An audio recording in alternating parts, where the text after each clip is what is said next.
The Ochsner Vaccine Van will be on site to administer the Pfizer vaccine to anyone 12 years and older who wants to be vaccinated. Already vaccinated?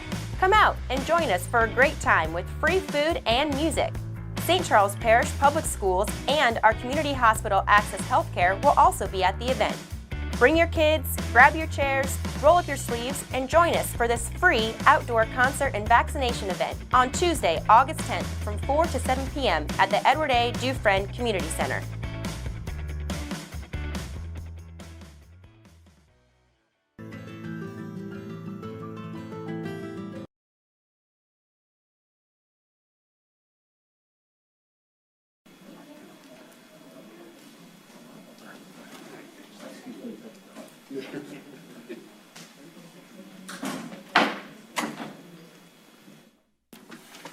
Good evening, and welcome to the St. Charles Parish Council meeting on Monday, August 9th, 2021 at 6 p.m. in the council chambers in the parish courthouse.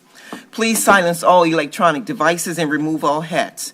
This meeting is called to order with a prayer and a pledge of allegiance from Pastor Charlie Delgo with Hope Church in Destrehan due to Pastor Hines being unable to attend.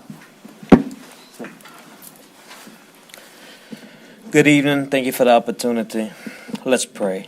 Heavenly Father, we love you. We thank you. Thank you for this day, the day that you have made. Lord, we give you all the glory and all the honor. Lord, your word says that you come to serve others, not to be served. And I pray that's what is represented here tonight.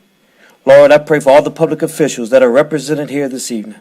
But I also pray, Lord, that the ones who couldn't be here, maybe due to sickness or situation, I pray for them and those families, Lord. Or maybe if they're dealing with mental health or something, I pray that you send your spirit to them to guide them. Lord, I pray against any negativity, against anything that may come against this meeting here tonight, against this community. Lord, I pray for wisdom and understanding in this meeting tonight with your people. I pray for unity, not in just this meeting, but in and through this parish and beyond. I pray for St. Charles Parish to be an example around the state, the country, and the world. Lord, I pray that you bless the efforts that are going forth tonight. We pray for the leaders to have a balanced work ethic, strength, and rest. And I pray for a healing virtue and safety in your protection throughout the community. In Jesus' name we pray. Amen. Join in with the pledge. I pledge allegiance to the flag of the United States of America, and to the republic for which it stands, one nation, under God, indivisible, liberty and justice for all. Thank you, Pastor. Great prayer.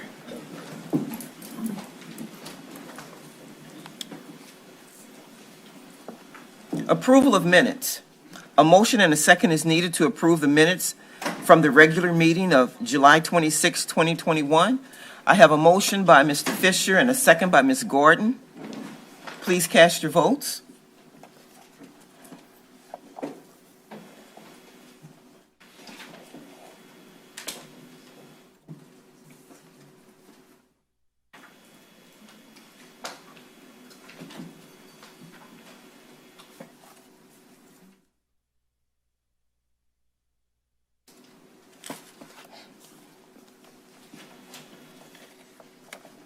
Can y'all do a verbal vote? Yes. Yay.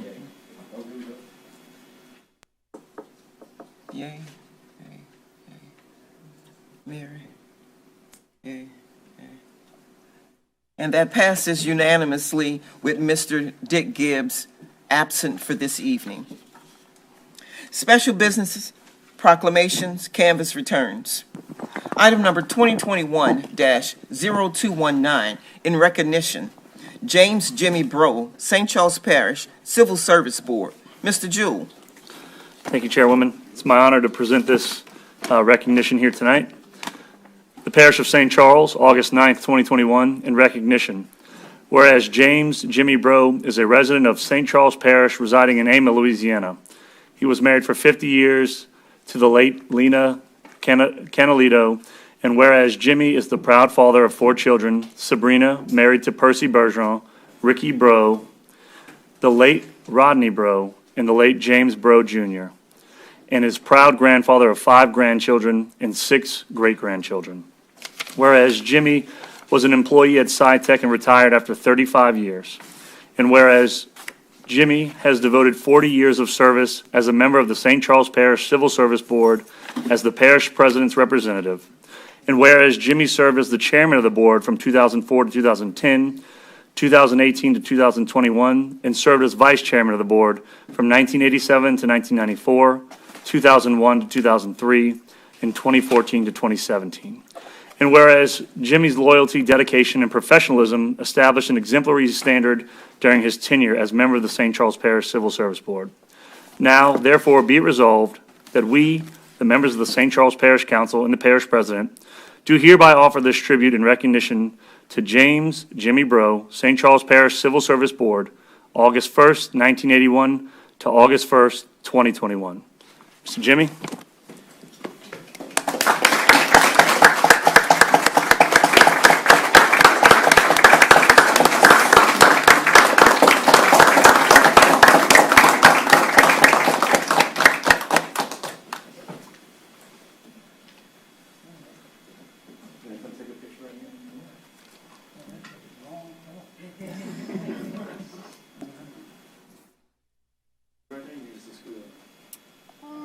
That should be fine.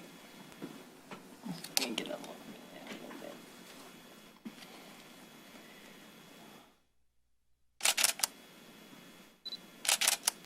Okay, thank you.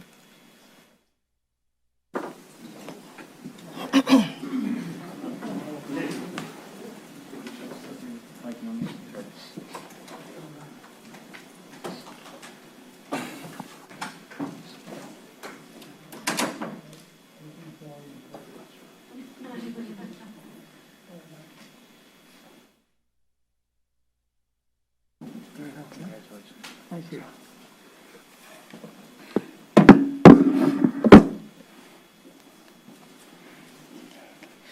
It is quite an honor. This is my life right here.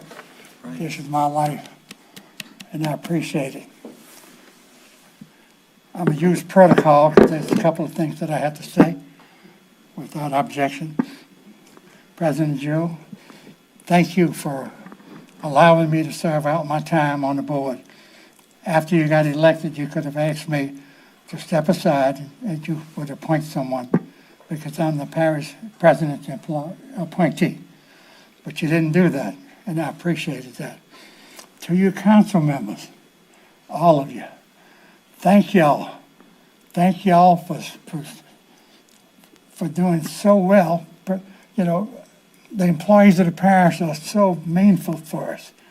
They're our backbone of this parish, and y'all support them. When the administration says they're going to give them a cost of living raise, y'all there for them. When they put money aside for a merit increase, y'all there for them. You deserve a pat on the back because you support these people. You support civil service, and civil service is good for the parish. It's a money saver. And people ask me, how can you say it's a money saver? Well, whenever a parish president comes in, if you didn't have civil service, they could wipe out all the employees and put all their friends and family on the jobs. But with civil service, it can't be done. A couple of people I have to thank. Sandy Zimmer. I worked with Sandy. Stand up, Sandy. I worked with Sandy for many years. She was the personnel officer for the civil service people. And I'm going to tell you what. She is Miss Civil Service. She wrote the rules and regulations. She did one hell of a good job, and I appreciate her. And we had disagreements, but it was all about the employees' disagreements. It was never nothing personal. But there's someone that took her place, Dana Parker. Stand up, Dana. Let everybody see who you are. Dana is the new personnel manager, and she's doing one heck of a job. She must have dug down deep in order to get all of this information. You did double duty on this. Also, I want to thank my board member, Ralph Wilderson. Ralph, stand up so I can see you. Ralph's been on the board as long as I have been on the board, and he's doing one hell of a job. In fact, the whole board, it's a terrific board. It's a good board. When you see us publicly, we get along great. When we go into executive session, it's just like y'all. I know when you go into executive session, y'all fight. And when this board goes into executive session, we have the same fights. And that's good, and that's healthy, and I appreciate it. I think that's all I want to thank, but I'm going to leave somebody out, I'm sure. But I'll hear from them. Thank y'all. Continue the good work. St. Charles Parish is a great parish. It's a great parish. You know why it's great? The people make it great. The council makes it great. The employees. You can't ask for any better when you got a hurricane coming. Who is there? The employees. Who's their leader? President Jewell. He'll be out there with his rubber boots on. You'll be out there with your rubber boots on. You protect us. You're taking care of the people of St. Charles. And that's just, I can't thank you enough for doing that. And I don't want to see any more because this really is just not a piece of wood for me. It means a lot.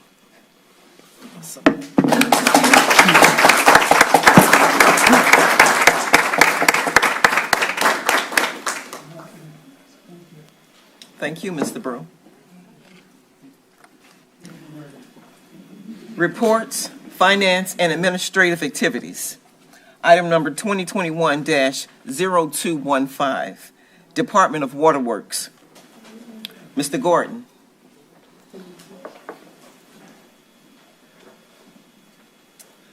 Yes, good evening, council members. President Jewell, we have a short presentation that was put together by the Public Information Office. I'd like to thank Ms. Samantha and Alyssa and her staff for getting this together. Take any questions afterward. The Department of Waterworks' mission is to provide a sufficient supply of safe drinking water and water for fire protection to the citizens of St. Charles Parish. To accomplish this, the parish employs 54 waterworks staff members, 12 are in the office and billing department, 24 work in distribution, and 18 are at treatment plants. For the 2021 fiscal year, the Waterworks Department has close to $14.6 million budgeted and has assets of more than $40 million on hand. In 2020, Waterworks served 22,032 customers. 10,349 of those are on the East Bank, and 11,683 are on the West Bank. Waterworks has the capacity to treat 8 to 10 million gallons per day. In 2020, on average, Waterworks treated and distributed 7.8 million gallons daily to customers. In total, there were 2.8 billion gallons of drinking water for St. Charles Parish. To put this into perspective, the infographic on the right shows what 2 billion gallons of water looks like. The 2.8 billion gallons produced last year is right under 60 million bathtubs of water. While in the treatment phase, the plant operators collect 270 chlorine samples per month throughout the entire water system and take 120 chlorine samples per day at the treatment plant itself. One operator per 12-hour shift performs an average of 319 water analyses, which adds up to more than 465,000 analyses performed each year by each operator. These water analyses are done on chlorine, fluoride, pH, hardness, alkalinity, turbidity, and conductivity. On the distribution side of things, the Waterworks Department reads 24,409 meters monthly. In 2020, the Waterworks Department was responsible for 17,942 work orders between the plant, distribution, and meters. On average, there is $1,083,935 in customer sales monthly. Water sales are 42% residential, 41% industrial, and 17% commercial. Our largest customer pay method is in person, followed by online pay, mail, and bank drafting, respectively. We read 263,206 accounts on meters last year and had to reread 32,316 to failed parameter checks and 4,783 due to inconsistencies. In 2020, we had a total of 174 water services installed, which brought us to a total of 24,409 meters across the parish. 53% of our meters are manual read, and 47% of our meters are automatic read. Less than half of our meters are automatic, and to update our meters, we have introduced the Automatic Meter Project. This project will install fixed-base and remote read water meters to every Waterworks customer. We currently have 3 types of meters: manual, drive-by, and fixed-base meters. The total project cost is $7 million, and this year we have set aside $2 million to the automatic meter project. Some of the benefits of automatic meters are that they provide improved accuracy in readings. They give customers greater transparency. The automatic readers give real-time data and send critical alerts by type and severity, which will allow Waterworks to inform customers of high usage and possible leaks before they receive their bill. They give Waterworks the ability to track the total system usage by billing area. They also allow staff to use mobile work orders instead of paper, reduce the amount of distribution staff needed to read meters, and it brings the meter reading process up to date. This project entails installing up to 21,000 new meters with the ability to transmit data to repeaters and base stations across the parish. It also requires the installation of these repeaters and base stations throughout the parish based on a result of a detailed propagation study. Phase 1 will start in the Muntz and Norco areas because these areas already have the highest percentage of the automatic meter readers throughout the parish. Coming up for Waterworks in 2022, the department will update its current billing software system to improve efficiency and customer service. The new billing system will allow billing staff to search and obtain information from different platforms within the system, provide staff with up-to-date billing reports, and convert to a paperless internal process. Switching to an online-based process will allow more direct communication between billing and the field staff because there will be the ability for mobile service and online work orders. It will also eliminate the need for staff to use paper reports to determine billing accuracy. The next slides will review capital projects that have been completed and are in the process of being completed. We have currently completed the East Bank transmission line, upgraded the West Bank chemical room, completed Phase 1 of the Bonnie Carey Spillway water line, and are working on the West Bank Clarifier A and East Bank Clarifier C. Finally, we changed the rules to prevent backflow. Failing backflow preventers are a major cause of water loss during a freeze event. The following changes were made to improve water delivery during freeze events. We require backflow preventers be insulated to stop backflow preventers from failing during these freeze events, and require owners to insulate backflow preventers or risk failure of their annual inspections.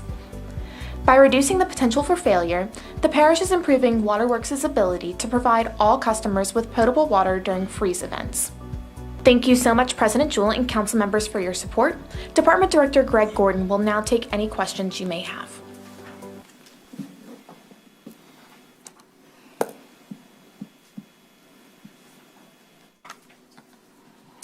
No questions. Thank you, Mr. Gordon. Thank you. Oh, we have one. Ms. Cluley. Thank you, Madam Chair. We have annual inspections on backflow meters, backflow. Yes, that's a state law. It's a requirement as part of the plumbing code. That was instituted a number of years ago when the state changed basically how water systems are designed, constructed, and maintained. So as part of the plumbing code, those are inspected once a year. So what happens is people with a backflow preventer, usually an industrial or commercial property, they hire a certified, usually it's a plumber, but there is a specific certification that they get, and they go and conduct the inspection. They fill out the form, and the inspection form is sent to our office, and we are required to maintain a database of those forms per LDH guidelines in the state plumbing code. So it's commercial and industrial, not residential customers? No, not residential. Have you gotten many complaints about the computer automatic read meters from the water?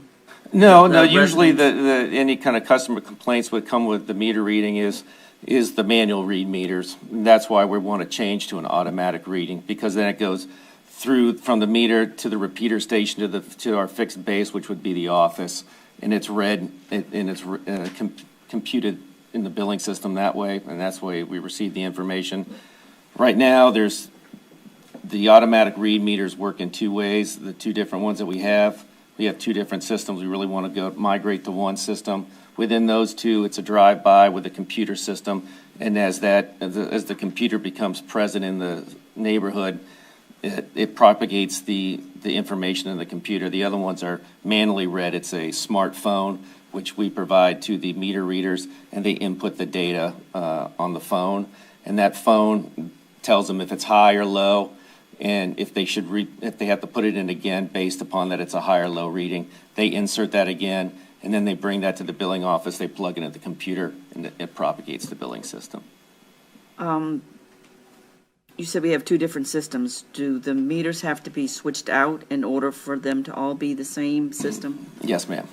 So those meters would be replaced, and do they sell them to another parish, or they just trash them, or what?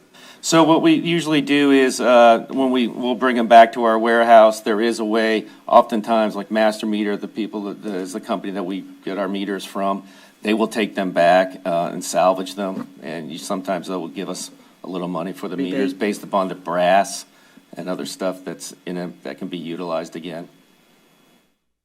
All right, thank you. Okay. Mr. Dufresne? Thank you, Madam Chair. Yes. Mr. Gordon. Yes, sir. So we have some pressure issues in the Zalmans and Bygos, specifically when it comes to fire hydrants.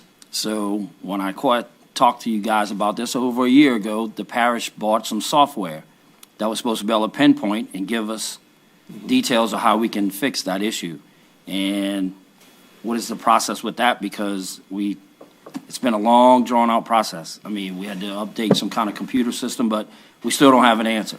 No, it has been a long process, and actually I met with the software company today. So what happened is when I came on board, they had a subscription to a service where you would input all your information and you could do a flow analysis. The information that was inputted in that was from long and process of going through the whole system was basically just the mains. That was it. It didn't include fire hydrants, it didn't include any information, and it wasn't GIS based. So what we've been doing is we're going to work with the software company to basically get the parish's existing GIS system that has all of the valves, all of the fire hydrants, and all the other appurtenances in the water system, to migrate that data over into the existing software system that we subscribe to. And if we can start to do those analyses. It's been a long process. I'm sorry it's taken so long, but it took us a long time just to start digging through all the information that was originally inputted to find out that a lot of that information was not correct. For example, a lot of the information that was already in that system, when we finally started looking at it in detail, the water lines and the roads that were laid on top of them did not match. They were off by a number of feet. So we're going to have to compress all that information together to make it viable to be able to conduct a real analysis. So some kind of time frame, do you think we're going to? I'm hoping that within the next 6 months, I'm hoping within the next 6 months, it'll all be figured out. Basically, I have two routes that I can take. We can either look at trying to subscribe to a new system, which I really don't want to do, but mainly is get our existing GIS system, which has all of our water data on it. It's a great system, to be able to migrate that into the analysis software and have those two talk to one another. And that's really what was the big problem, is they really weren't talking to one another. So when you ran an analysis, it didn't give you any good pertinent information because the analysis, the things that it was drawing from the information wasn't really up to date. Okay. Second question, Yes. fire hydrants. Mm-hmm. Who owns the fire hydrants? The parish, the water system? Well, it's part of the water system, yes. Okay, but the fire departments have to pay to have them tested, correct? They conduct the testing, and they do a lot of the maintenance obviously to the hydrants. They like to paint them and do those kinds of things to them. Obviously, if it gets hit or there's some kind of issue with it, if it's like the so-called ears are below the ground level and they can't be accessed, we go out there and handle that maintenance.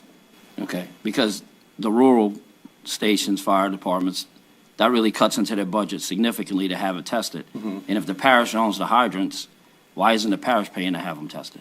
I think traditionally that the departments have done that themselves, because if I'm not mistaken, there's two larger departments. Those two larger departments do them themselves. Well, so they yeah. kind of all They followed that. They all kind of followed that route. Well, the two larger ones are flushed with money, Yes. so it's easy for them to have the system paid to get it checked. But the smaller ones that are further out spend a lot of money out of their budget, which kind of cripples them to have those hydrants tested.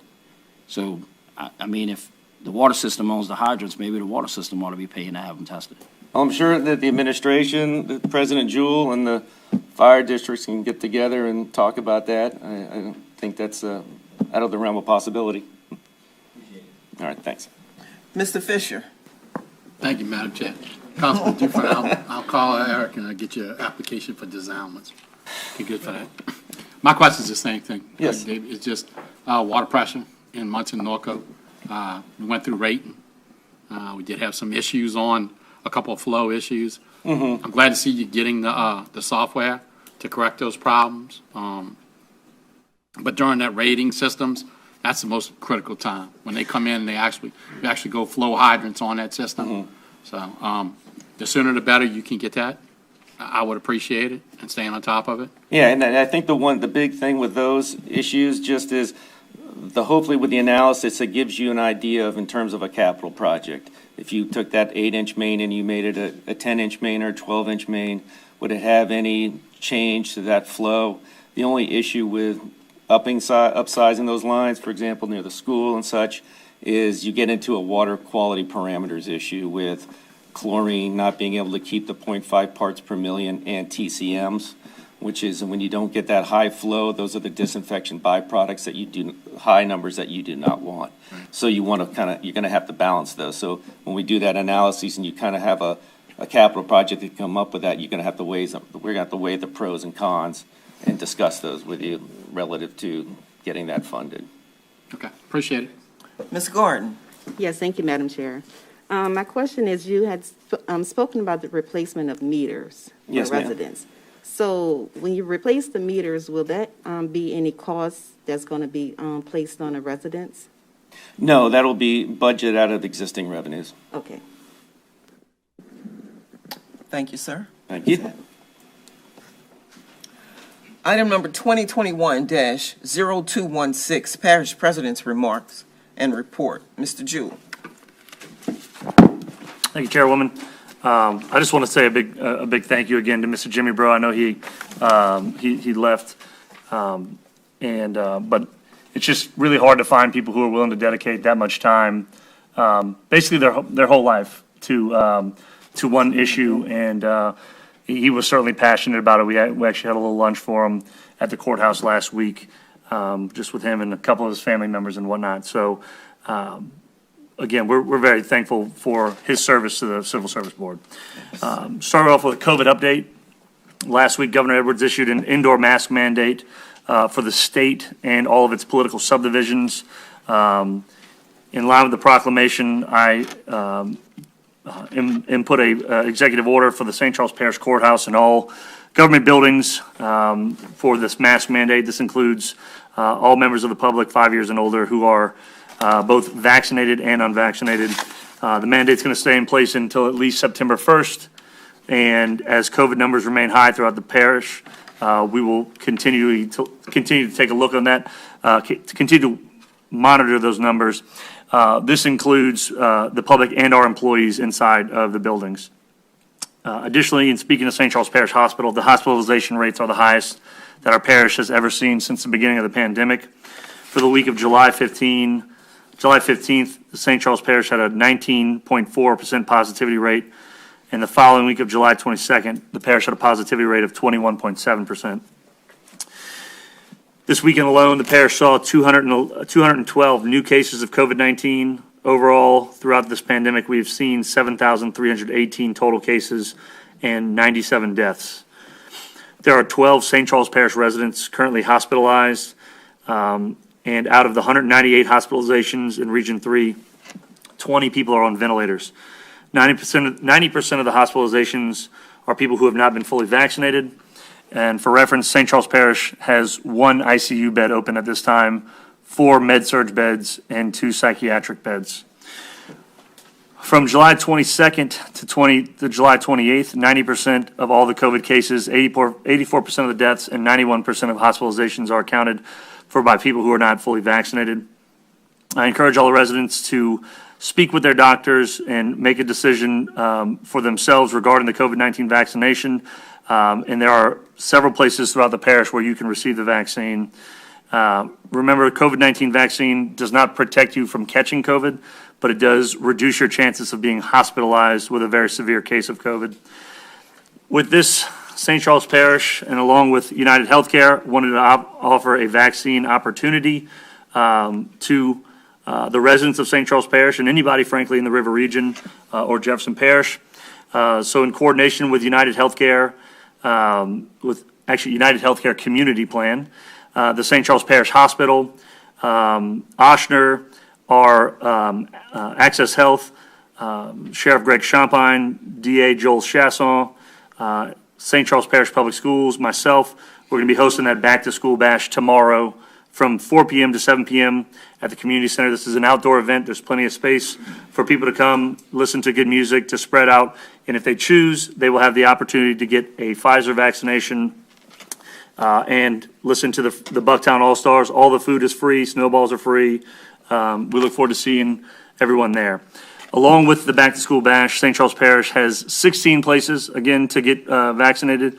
You can go to www.vaccines.gov/search and enter your zip code. That's going to give you the places nearest you for the vaccinations. While searching, you can see all those locations, and I believe you might even be able to see the testing sites. Is that on there yet? Okay, well, they do have testing sites that are going up, obviously, with the more cases that we're seeing. Places like St. Charles Parish Hospital, Access Health, and others are increasing their ability to test. In addition, if you've been exposed to COVID-19 or are showing symptoms, there are 2 locations, again, to get tested. That's Walgreens in Booty, St. Charles Urgent Care, and the hospital, River Road, Ochsner Urgent Care, and St. Charles Parish Urgent Care in Destrehan. Walk-ins are available. That testing site at the hospital is Monday through Friday, 3 to 8 p.m. An appointment is required. If you're interested in getting a test there, you have to call 985-235-5445, and I believe it is a drive-through testing site. On to infrastructure updates. I mentioned a couple of these at the last council meeting, but I will mention some of them again just to give an update. We're continuing to do the road project improvement. Is that what we're on first? Road program is underway. Numerous streets have been worked on throughout the parish during phase 1, and we will have multiple phases for this program from barrier construction, so for barrier construction to touch all the areas of the parish that's necessary for road repair. You can see some photos on the screen of some of the work that's being done. Each week, crews notify the residents ahead of time where they're going to be working, and we maintain an updated list of road closures for all the stakeholders in the parish through the EOC. Please know that work can be added or subtracted to each day depending on the weather, so please be patient with us as this process goes on. Again, I spoke about this at the last meeting. There's kind of 3 phases to this. First is patching, where they come through and make patches to the most severely damaged portions of the road. Then there's milling, and then there's overlay at the end, and then the road is complete. Next is the Sugar House Road Canal. I know that this is at Paul Mallard. It's not Sugar House Road, which some residents pointed out to us on Facebook, but this is where the canal goes across to the pump station at Paul Mallard. So you can just see a before and after there. Where they're actually widening the bottom of the canal. I think they're doing a 12-foot width of that canal all the way through.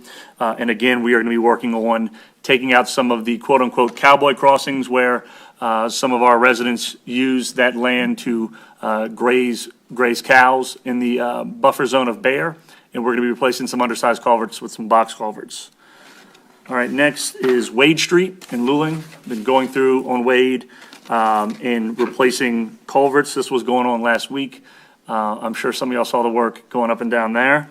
And then, again, we did some ditch repair near 3160 in Hawnville, which has relieved a lot of flooding off of River Road, and we're currently working on Trailsway Drive in the rear where the outfall culvert enters the woods. We have a chipper back there getting us access to that ditch, which was very, very overgrown.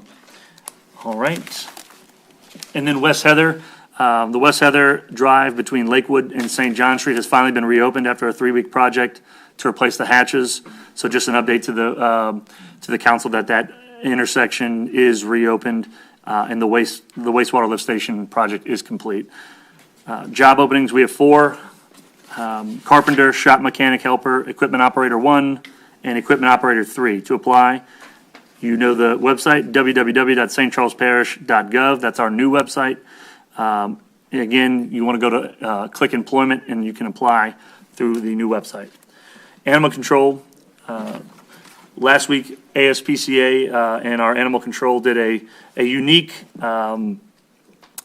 project that we don't see very often. This was funded through Code 3 of Colorado State to facilitate training for animal shelters and first responders across the state.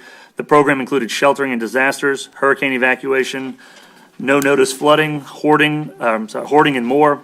And the exercise were classroom and tabletop exercise based. They also went out to the field to do ropes and rescue program to simulate stuck animals, and also participate in a hazmat training, decontamination exercise to work on the integration between local parishes and their shelters during disasters. So you can see on the screen, we created a mud pit for them and a fake dummy horse there that they were able to rescue from that mud pit. And this will come in handy in events when we have animals such as horses or cows out in fields that may get stuck in mud, and we will be able to better train to rescue those animals. Sales tax update. Our June sales tax numbers are in, and they are 21.36% up from last June. To date, we're up 17.78% in comparison to the first half of 2020. The parish is up approximately $3 million in sales tax from last year. And I think that's it for me. Any questions?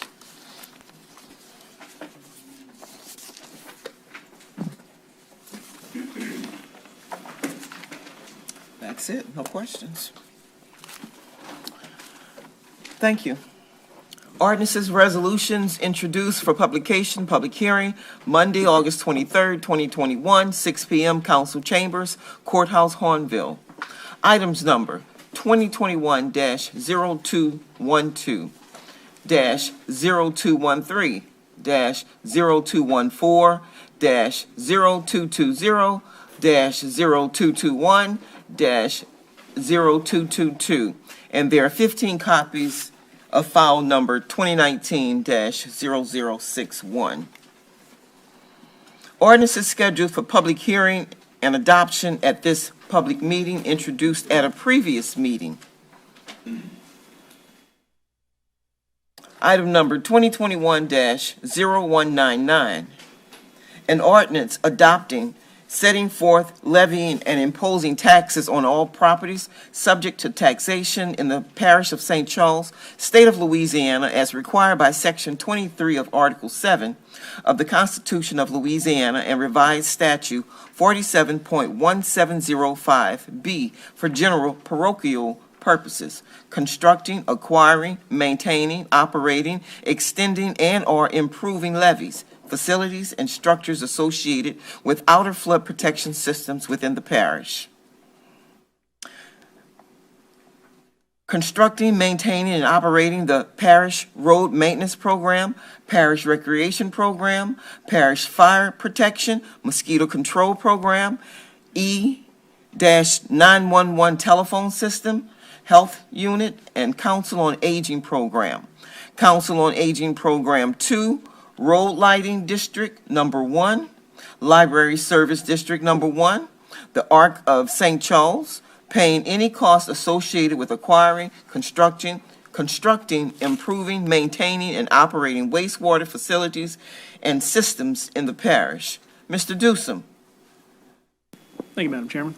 Can you hear me? It's kind of far back here. This is our annual millage adoption, and we are keeping everything the same as last year.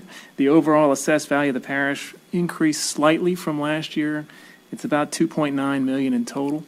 So the administration felt it safe to keep it the same as last year. Now there are 3 new millages or 3 renewal millages, whatever terminology you want to use, that are starting their 10-year run, which is the library, road lighting, and 911, which were voted on by the people at a slightly higher rate. So there is a slight increase of 0.16 mils overall.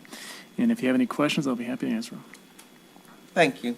There's a revised version of the backup information, the ad valorem millage rates gross revenue comparison chart mosquito control figure. This reversion is on page 49 in your supplemental. A motion and a second is needed to accept the revised version of the backup information. I have a motion by Ms. Fonseca and a second by Mr. Fisher.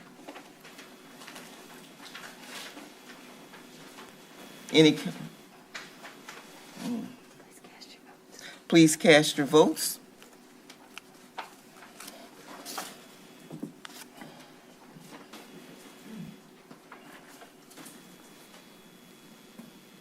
And that passes unanimously. File number 2021-0199, as amended, is now open for public hearing. If there's anyone who would like to come up and speak regarding on behalf of this item, please do so now. Seeing none, public hearing is closed. Any council discussion? Ms. Cluley. Thank you, Madam Chair. Grant, did administration or your office confirm with the different agencies or departments that we will using the same rates as last year? We let some of them know. I'm not sure how many. I know I talked to the library. We sent emails out, but we keep everything the same unless they wanted to reduce. All right, Sure. I'm just asking. Yeah. All right, thank you. Please cast your votes on the proposed ordinance as amended. Yeah.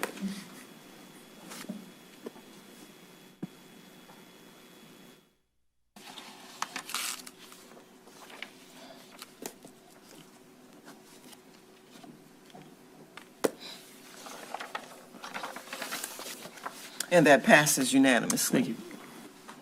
Ordinance is scheduled for public hearing, introduced at a previous meeting.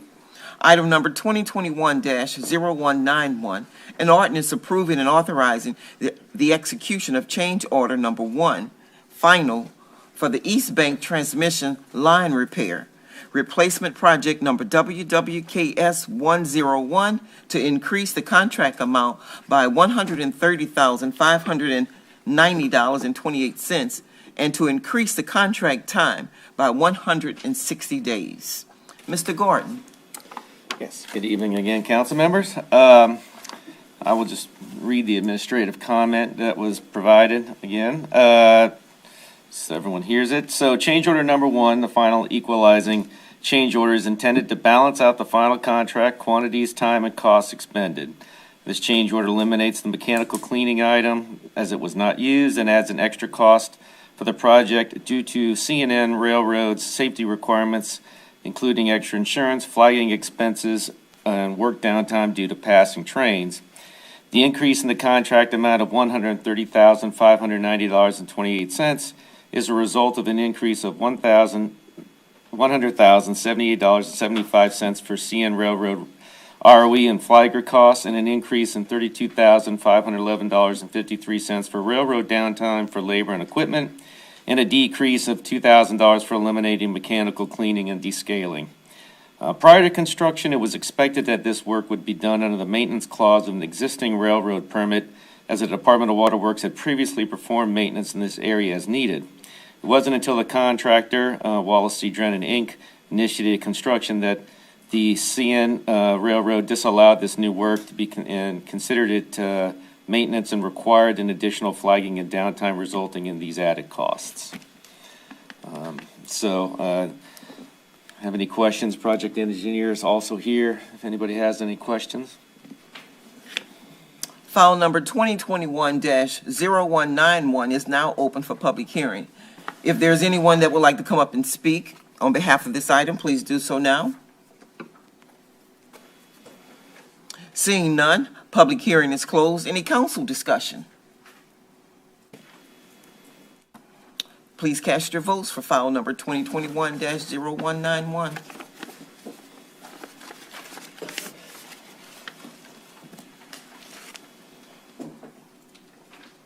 And that passes unanimously.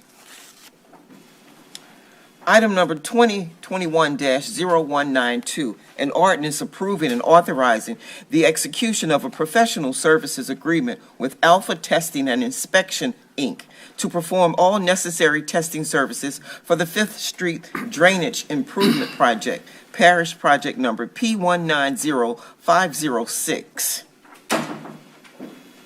Mr. Bingham. Thank you, Madam Chair. This is a project that is sort of an add-on to our existing construction project. Byron Talbot, contractor, was accepted as the low bidder on the Fifth Street Drainage Improvement Project on May 17, 2021, by the St. Charles Parish Council. A notice to proceed has been issued to the contractor for the project June 16, 2021, and the contractor has mobilized to the site and started work on July 19, 2021. As part of the quality control for the construction project, testing lab services are needed to test materials such as concrete, asphalt, limestone base, geotextile fabric, etc. Alpha Testing and Inspection is a certified testing lab and is capable of providing all testing services required to complete the work on this contract. The Public Works Department has used Alpha Testing and Inspection for these services on similar projects and was satisfied with the work performed by Alpha Testing and Inspection. The Public Works Department therefore recommends Alpha Testing and Inspection for the testing lab services on the Fifth Street Drainage Improvement Project. Thank you. File number 2021-0192 is now open for public hearing. If there's anyone that would like to come up and speak on behalf of this item, please do so now. Seeing none, any council discussion? Ms. Cluley. Thank you, Madam Chair. Miles, if this project has already begun, why are we just now getting a testing lab Okay. service? Yes, we had some changes in our engineering staff at Public Works. This project was being run by an engineer that has left the parish employment, and this was something that he did not do while he was here. It just was in the changing over of the guard, and it took my present staff a little bit of time to catch up with his projects, and we're just now getting to this. Alpha Testing has been working on this project from day one under a task order from us. So there hasn't been anything missed. Okay, the parish doesn't normally perform those tests, though, do they? Or do they take samples and then? No, Alpha Testing has been taking those samples. Oh, but on a normal project, Yeah. had you maintained the parish engineer? On a normal project, he would have handled it as part of his normal daily service routine. Mm-hmm. He would have written this contract as part of his services. When he left, he hadn't done this yet. It took us a little bit of time to catch up with all of his projects, and this one was a little bit delayed. Okay, and this contract is for not to exceed $30,000, correct? Yes, ma'am. All right, thank you.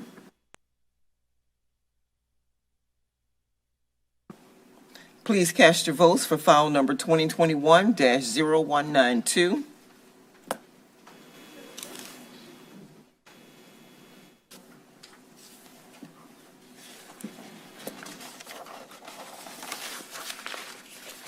And that passes unanimously.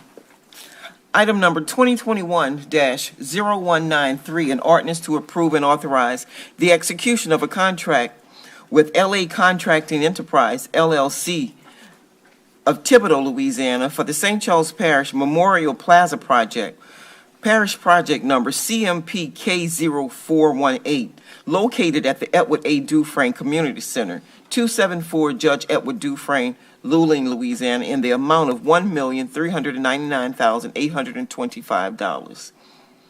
Mr. Darren Dewey. Thank you, Chairwoman.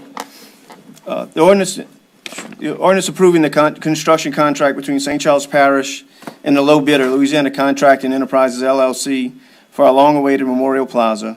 The plaza will be built on the southeast side of the Edward A. Dufresne Community Center. The amount is $1,399,825. It was competitively bid as required by law. The contract time is set at 120 calendar days from the dates stated on the notice to proceed. This will be the official parish memorial for our residents who who have served in the U.S. Armed Forces. It will have a Purple Heart monument to honor those wounded in the line of duty. It will have a POW MIA monument to honor those who are prisoners of war and missing in action. We're also moving the existing POW MIA monument from in front of the courthouse to the new plaza. Finally, we have been approved to be a Gold Star Family Memorial Site, monument site. There is only one other site like this in the state, and it's in Baton Rouge on the state capitol grounds. The monument will honor all families in the parish that have lost a service member during a conflict. We have been working closely with the Woody Williams Foundation to achieve this status. We will have more information coming out shortly about selling bricks to memorialize a family member at the site and help pay for this portion of the project. And I'd like to thank the local VFW and American Legion posts, as well as the Veterans Action Committee for all their help and support in getting this project to this point. It has been a pleasure working with them in the design phase, and now the real work begins. And I ask for your support in this item. Thank you. File number 2021-0193 is now open for public hearing. If there's anyone that would like to come up and speak on behalf of this item, please do so now. You have 3 minutes. Please state your name and address. My name is Bobby Donaldson, 580 West Pine Street, Norco, Louisiana, and I humbly ask for your support on this ordinance. It's been a long time coming, and I know that all veterans will certainly appreciate this. And I'd like to thank Parish President Jewell for keeping his word. Thank you very much. Thank you. Bobby Laverne, 342 Evelyn Drive, Luling. I want to thank Parish President Jewell and the council for finally making this happen. 7 years we've been waiting for this, to get it started. We've had a great working relationship with the Veterans Action Corps, and I ask for all of y'all to support us. And for those of y'all that was there for the groundbreaking, thank you for being there supporting us. And one last thing, I want to congratulate Mr. Bobby Donaldson. Yesterday was National Purple Heart Day, and he does have the Purple Heart, so congratulations. Congratulations. If there's anyone else that would like to come up and speak regarding this item, please do so. Seeing none, public hearing is now closed. Any council discussion? Mr. Jewell. Thank you, Chairwoman. I just want to echo what Mr. Dewey said. Thank you to the veterans who helped design this and the council members who also helped add their twists and their opinions about the Veterans Plaza. In fact, the word plaza, we were calling it the Veterans Memorial. One of our council members decided that it really was more of a plaza, so we've adopted that. We think it's a good fit. And I also want to thank the Congress. You're all congressmen now. Good luck.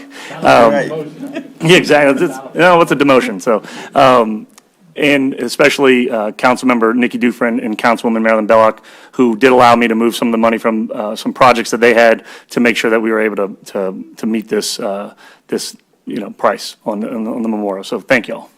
Thank you. Ms. Cluley. Thank you, Madam Chair. I think this is a great project. I'm glad it's finally going forward. I did have one question about the bids.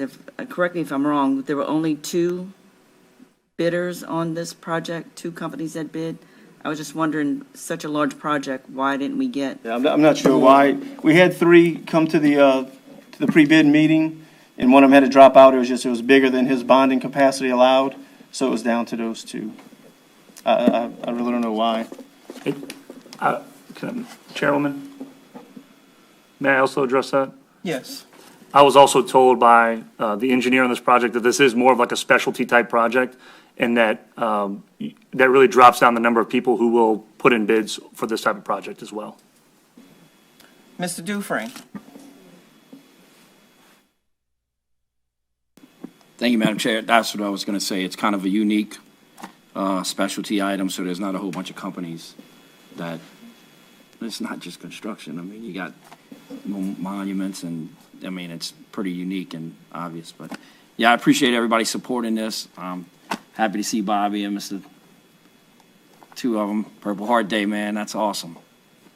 That's something to be proud of. And thank y'all very much for supporting this. Yeah, I appreciate it too, and congratulations, Mr. Donaldson.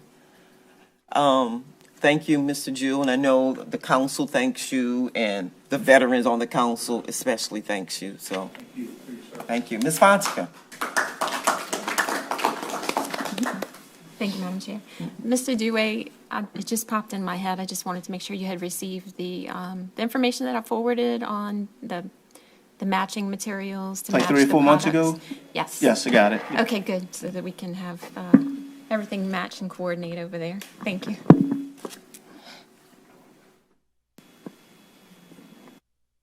Please cast your votes for file number 2021-0193. Wait, well, one more. Mr. Dufresne. Thank you. So, are we selling bricks? So we're gonna have bricks with, is that how we're gonna? That's how we're going to fund the Gold Star Family Monument. We have enough funding to do the base for it, and then the monument itself is like $50,000. So we will be selling bricks within the plaza, and that money will go towards that. If there's anything left over, we'll keep it for maintenance of the park after plaza. Put me down for 5, and we're gonna put Bobby Donaldson across all 5. You didn't see the price yet. All right. I want to just add, I just want to let you know where we are in that process. We found several companies that do this type of work. I'm waiting on some information back from the World War II Museum in New Orleans to see the company they use, because we want to make sure that whatever we get is a quality brick, and that's not going to fade over time. There's a difference between a printed brick and an etched brick, so we're just comparing prices and everything like that. Okay. Any more council discussion? Seeing none, please cast your votes for file number 2021-0193.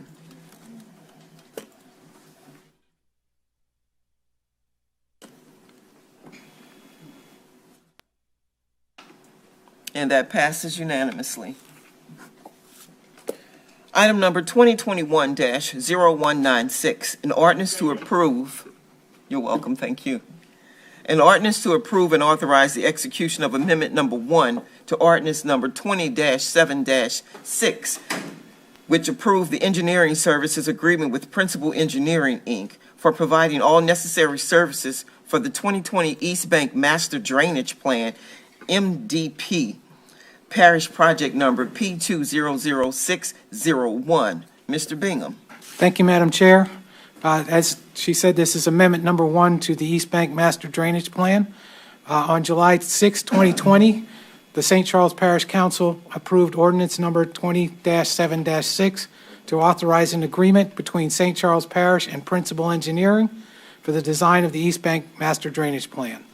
The agreement included design services for the following 13 watersheds: Mont, Norco, New Sarpy, Ormond, Destrehan Plantation, Destrehan Business Center, Destrehan West, Destrehan East, St. Rose, Diane Place, Bar None, Turtle Pond, and Almedia. Due to the complexity of the project, the parish decided to implement the project in phases so as to control project timing and costs. Phase 1 consisted of the watershed areas of Mont, Norco, New Sarpy, and Ormond for a cost of $707,510. Now that the draft final reports for Phase 1 with recommended improvements and costs have been submitted to the parish for review, the parish administration has decided to move forward with Phase 2 of the project. We will do that after those recommendations are approved and are final. So no notice to proceed on this will be given until we have the final reports signed off by the engineer. Right now they're draft and we're reviewing them. Phase 2 of the project will consist of the following watersheds with associated costs: St. Rose Watershed, $112,580. Diane Place Watershed, $80,330. Bar None Watershed, $80,330. Turtle Pond Watershed, $125,680. Almedia Watershed, $80,330. The total cost of this amendment and Phase 2 is $479,250. The remaining 4 watersheds, which are mostly industrial in nature, will be completed as part of Phase 3, which will be initiated by amendment after the completion of Phase 2. The Public Works Department therefore recommends approval of amendment number 1 to the engineering agreement with Principal Engineering for the East Bank Master Drainage Plan and requests the council's support of this ordinance. Thank you. File number 2021-0196 is now open for public hearing. If there is anyone that would like to come up and speak on behalf of this item, please do so now. Seeing none, public hearing is closed. Any council discussion? Ms. Cluley. Thank you, Madam Chair. Miles, what they've done so far, have you reviewed their product and are you satisfied I've been reviewing it with them on a regular basis through the process and making comments and recommendations as to how to present it. We did get the final draft reports. We had seen it before that, but we got their final draft reports. We are going through that now and making recommendations as to how to present that to the council and to the public. There's a lot of meat in their reports of how they went about their calculations, how they came up with their recommendations, and that quite honestly a lot of information that will need to be boiled down to a smaller amount so that when we present it, it'll be easier for people to digest. And that's where we are right now, is going through that process. So you're happy with their product? Yes, ma'am. All right, thanks. Ms. Gordon. Yes, thank you, Madam Chair. The Destrehan West and Destrehan East, what areas does that cover? Just an overview of it. Okay, so what we did, Ormond actually covers a lot of Red Church. Okay. And that area, so that's part of that area. When you get into Ormond, Destrehan East and all that, you're getting on the other side of I-310. Okay. Ms. Perrier. Thank you, Madam Chair. I may have missed this in your opening. What was the original agreed upon amount or the original not to exceed amount? It was Because what we get is just what is replacing Sure. It was section B, but we don't have section B in front of us necessarily. Sure, the cost was $707,510. So that was the original amount? That was the original amount. So the $479,250 is on top of that? That's correct. Okay, because it reads a little differently than that, in my opinion, but that's okay. Okay, so this is an additional $479. And no notice to proceed until we get the findings of what's done. Can you tell us one more time what is done? Which areas are done? Okay, the ones that are done are on this side of the river. Yeah, just the East Bank. that we're talking Armont, about. Yeah. Norco, New Sarpy, and Ormond. So what's that mean for our timeline now? For the timeline for Completion? the completion of all phases, or you're probably going to have 9 months for this phase, the second phase, and then about another 9 months for the last phase. So the original 18 months is just, that's It's a pipe dream. it's been a little harder to gather the information. We're hoping this next phase, because it's been about a year Yeah, it's for been this a phase. year. It was a year in July. And so we want them to become more proficient in getting the information. Do we need another 18 months? I believe We've so. had 12 and we need another 18 months Yes. before completion. But we may open up section by section. Once the findings are presented, you guys are in agreement. Is that correct? Yeah, Phased approach to opening. another 18 months to complete the total study. I don't think that we're saying we need another 18 months of moratorium, if that's what you're asking. It is.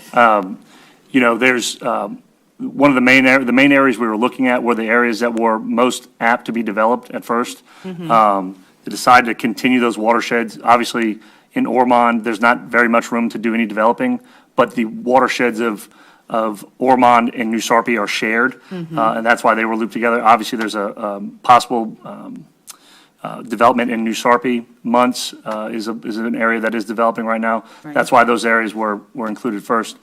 Along with the sewer studies, Mr. DeGeneres might be able to talk a little bit about that. We might have enough information to make educated guesses about future developments in those areas that would no longer require the moratorium.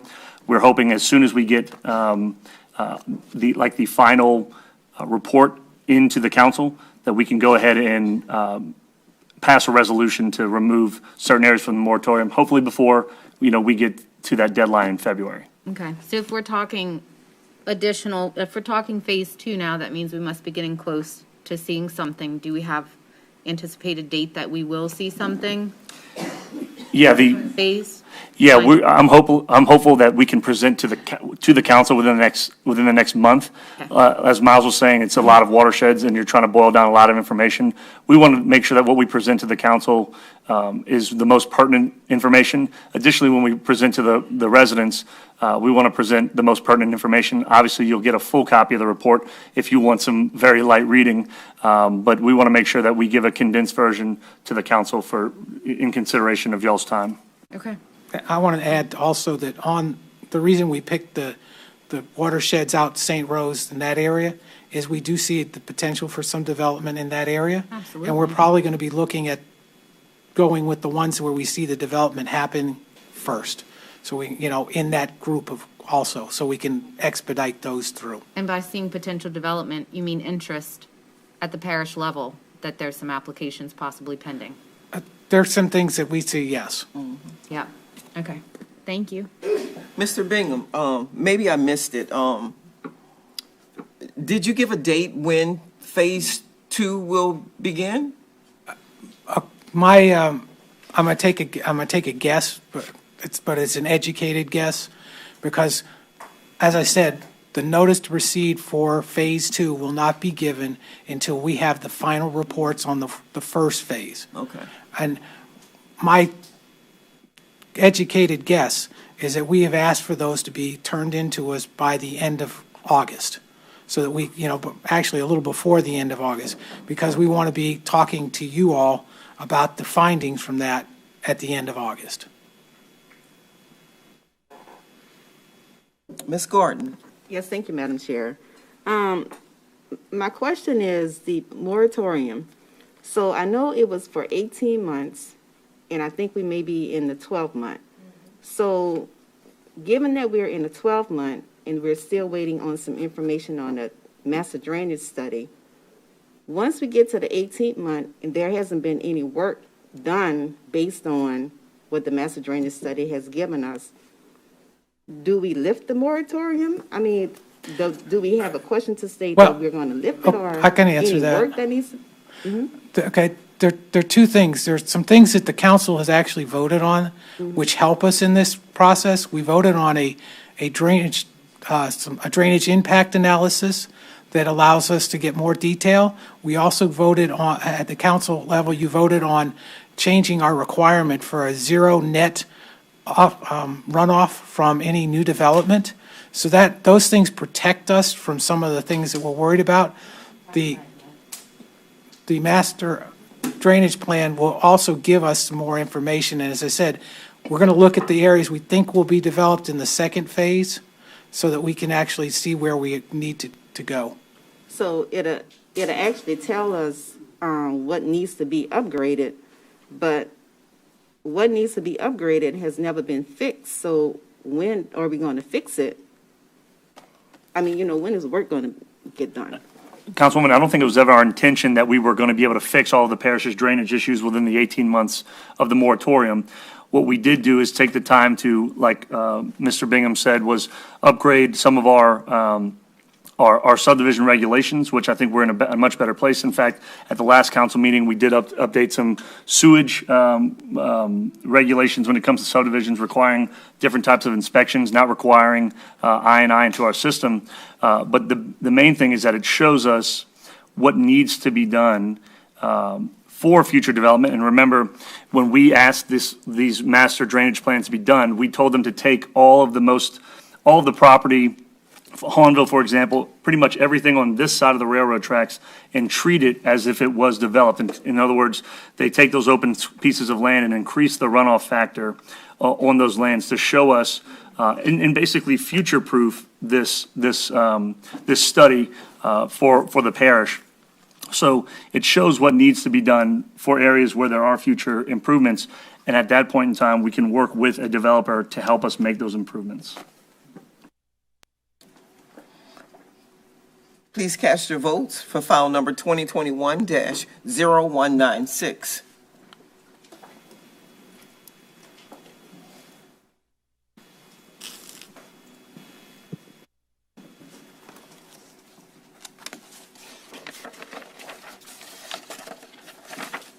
And that passes unanimously.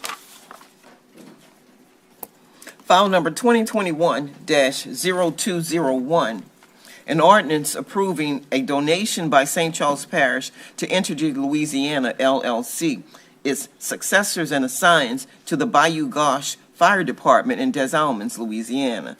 Mr. Oob.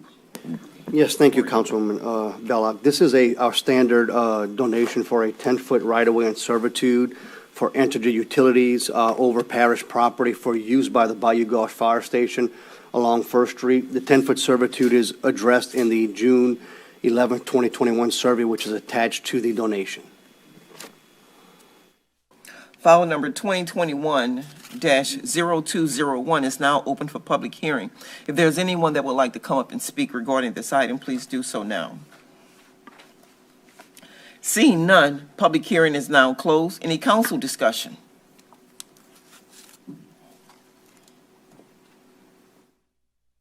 Seeing none, please cast your votes for file number 2021-0201.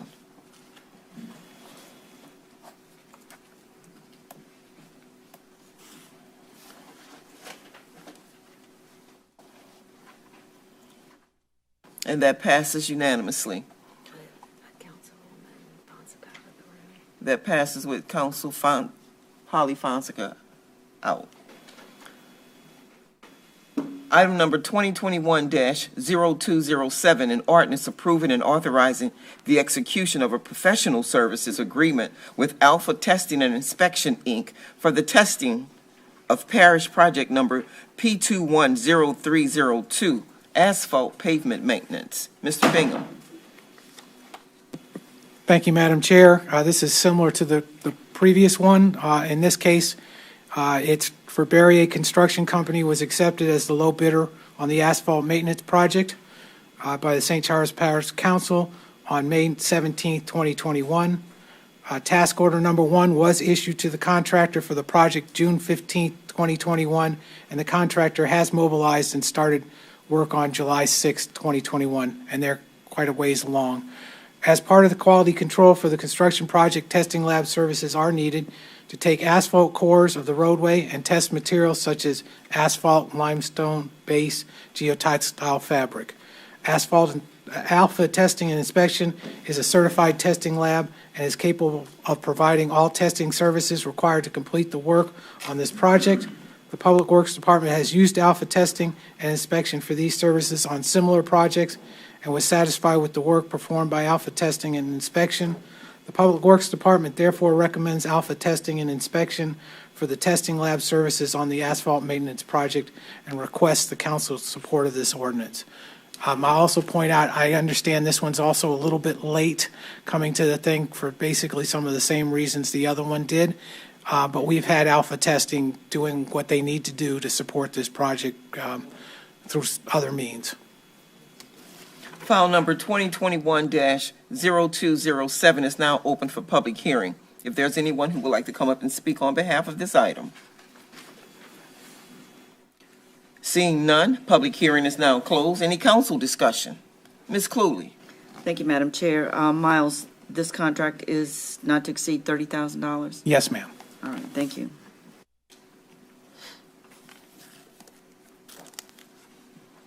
No further council discussion. Please cast your votes for file number 2021-0207.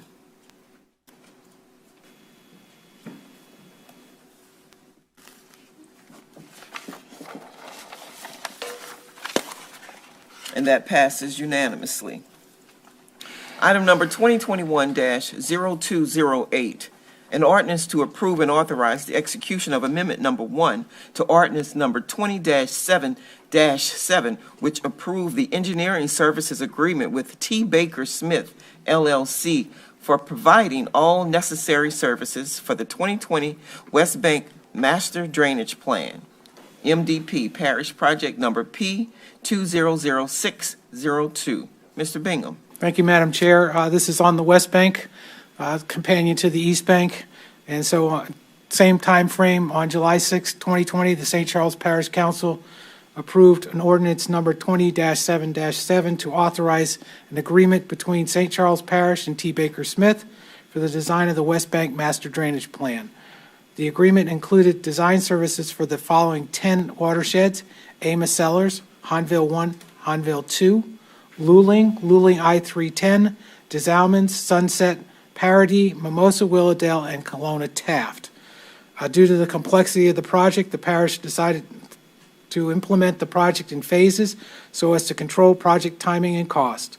Phase 1 consisted of watershed areas Amos Cellars, Hanville 1, Hanville 2, for a cost of $218,493.35. Now that the draft final reports for Phase 1 with recommended improvements and costs have been submitted to the parish for review, the parish administration has decided to move forward with Phase 2 and Phase 3A of the project. Phase 2 and Phase 3A of the project will consist of the following watersheds with associated costs: Luling and Luling I-310 Phase 2, $188,692.20. Mimosa Willowdale, which also includes Willow Ridge, Phase 3A, $169,824.55. The total cost of this amendment and Phases 2 and Phase 3 is $358,516.75. The remaining watersheds will be completed as part of Phase 3B, DeSalmans, Sunset, and Parody, and Phase 4, Kelowna Taft, which will be initiated by amendment after the completion of Phase 2 and Phase 3A. The Public Works Department therefore recommends approval of Amendment Number 1 to the Engineering Services Agreement with T. Baker Smith for the West Bank Master Drainage Plan and requests council support of this ordinance. Thank you. File number 2021-0208 is now open for public hearing. If there's anyone who would like to come up and speak on behalf of this item, please do so.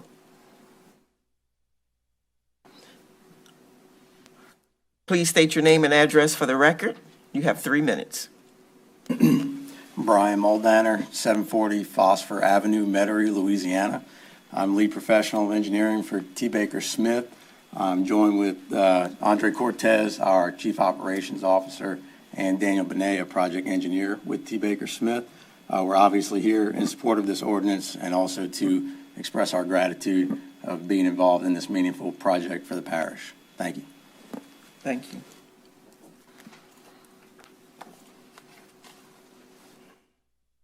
Anyone else would like to come up and speak?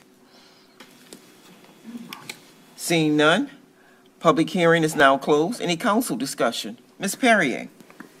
Thank you, Madam Chair. I'm sure you all can anticipate my questions will be very similar to the East Bank ordinance. So, I think originally when these were put in and put forth, they were a little reactive and rushed and panicked, and there was a lot of emotion involved. So I think that a few of us, maybe more than a few of us, were a little misled. I think that I even vividly remember asking if all of the watersheds were going to be included in the original. So I'm glad to see that we're addressing. I just think the way it was done was a little misleading.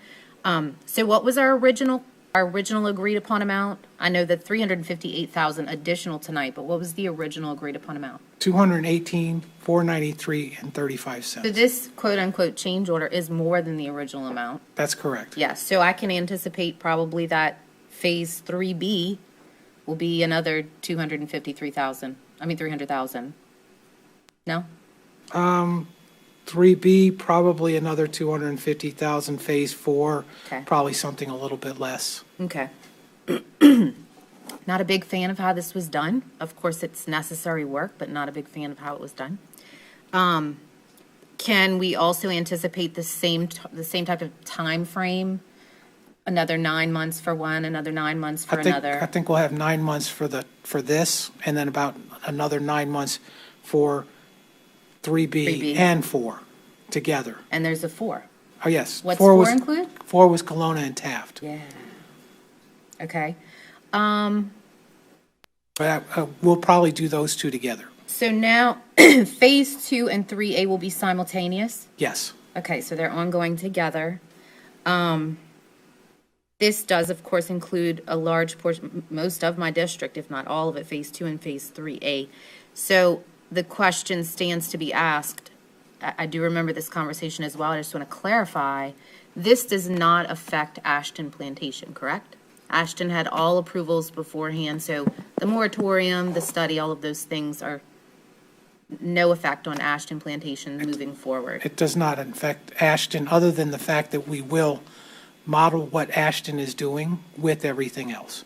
What does that mean? Just clarify. Included in the model. It's included in our model. understand. All of their drainage, Sure. all of their approved drainage is Included included. in the study. Yes. Right, understandably. Okay. All right, thank you very much. Ms. Cluley? Thank you, Madam Chair. I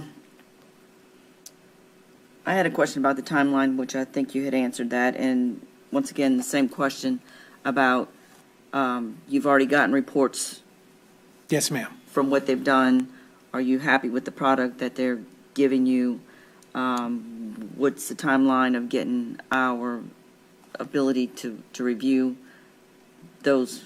Sure, it's those basically the same as what I'd stated for the East Bank, that we should be having, we're going through the final review of those reports.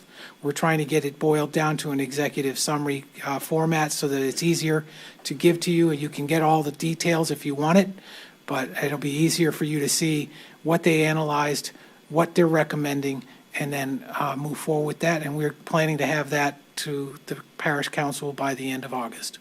Great. And to expand a little bit on Ashton, once the moratorium is lifted, or is that going to be piecemeal as far as when portions can be lifted?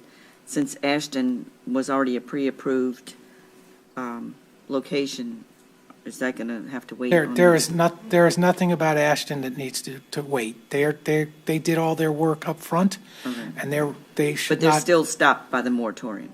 No. They're not? No. Yes, they are. Yes. Yes. Let's go back to that, because I feel like that ain't. Let's go back to that if you It was don't mind, Madam never Chair. said that they weren't a part of the moratorium. While their drainage is approved, and Michael can correct me if I'm wrong, there's a certain timeframes that you have to meet before you can start construction on certain phases. Michael?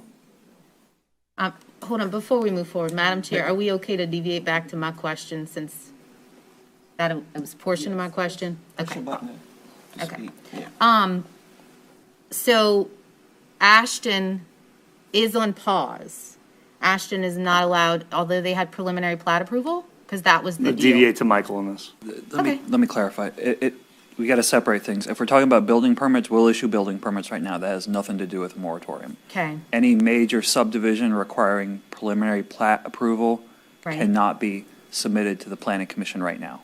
Doesn't matter if it's Ashton or anywhere else. It's just period. No preliminary plats. And we were told they had preliminary plat approval for everything that they had planned out. Everything We that had was that brought to our office had gone through the process. There was nothing waiting in the wings. There was a discussion at one point about some lots extending off a stub street, but it would require paving and construction of a road, so they weren't able to do those 2 or 3 lots they asked about.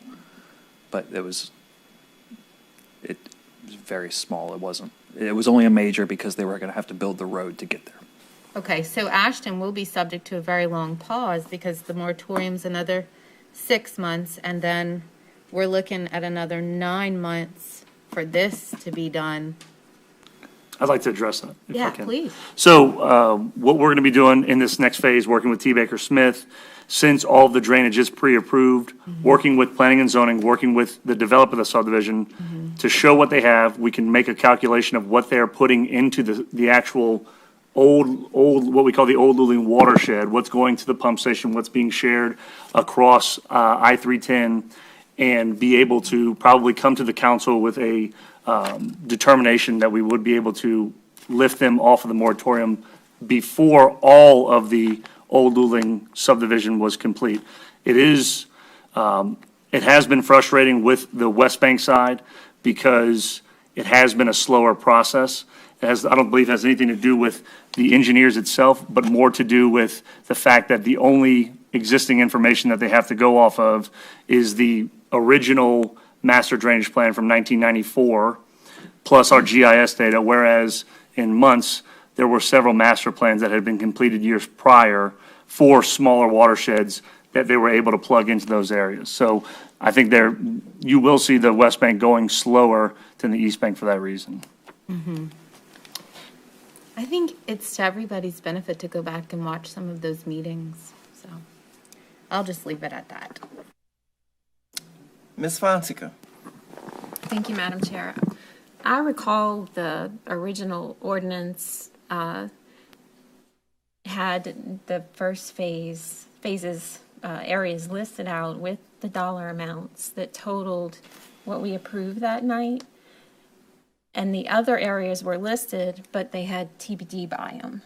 And it was explained that night that you would come back before us, I believe like tonight, when it was time, when the engineers finished those first ones, to add to the contract to complete the next phase. I don't know if I recall if y'all went into the exact second and third phases of what was going to be in each phase, but the ordinance did have TBD, and it was my understanding that night that it would be a phased. But at the same time, I also understood that the moratorium would be lifted as soon as y'all got progressed far enough that you had the information that you needed so that development could resume. So I think that's our expectation at this point, is that, and obviously things happen and sometimes you can't, I guess, stay with the original timeline, but I think right now that's what the intent is, and I think y'all have the same intent, is to We definitely don't get want to through drag it this out. as quickly as possible and, get that important information that we need to be able to lift the moratorium in all of these areas.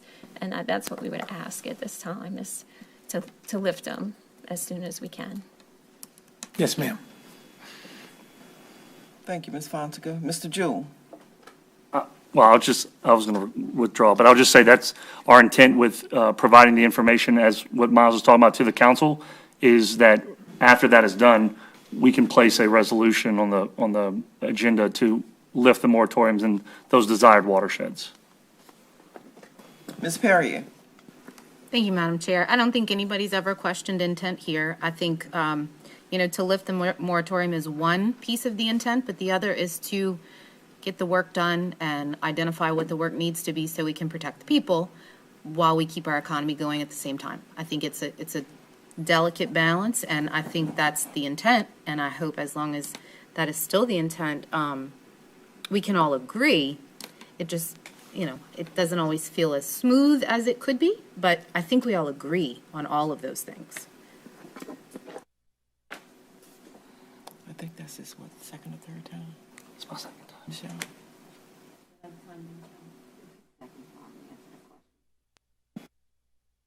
Mr. Jewell.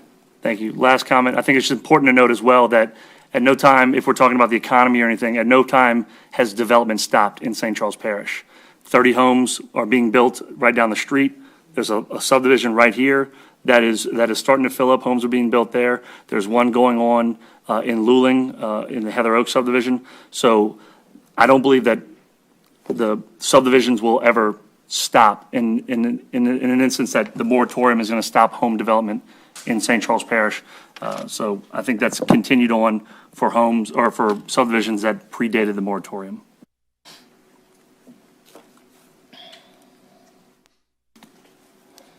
Please cast your vote for file number 2021-0208.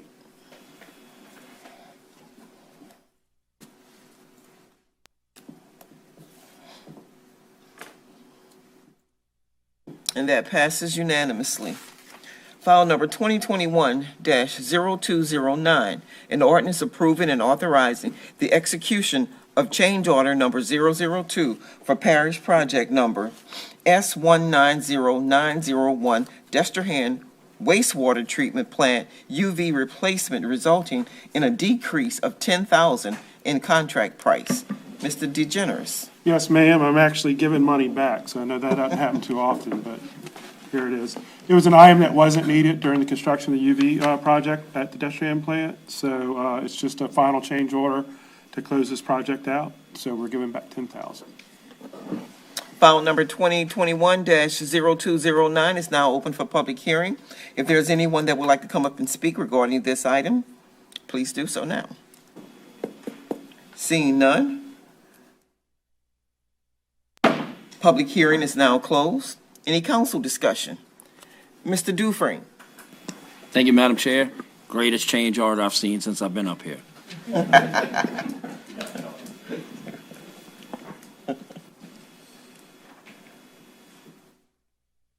No further council discussion. Please cast your votes for file number 2021-0209.